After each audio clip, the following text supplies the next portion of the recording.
तना पिघलत रहनी जैसे पिघल गईनी आज हो।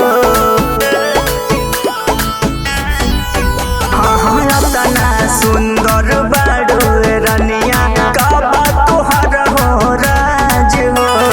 आगे हमरा केहू के निकले ना बोलिया, आगे हमरा केहू के निकले ना बोलिया। सटक दुई नलिया, सटक दुई नलिया बनाइले हम मलिया। सटक दुई नलिया बनाइले हम मलिया। सटक दुई नलिया।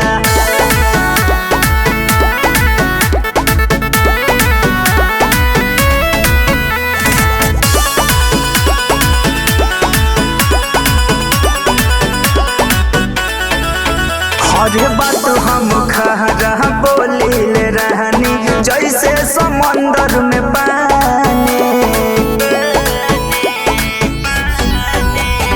केहू से पूछली जाके रानी पक्का रंगदार हम बानी। अबुजर राज अतुल करे रंगदरिया,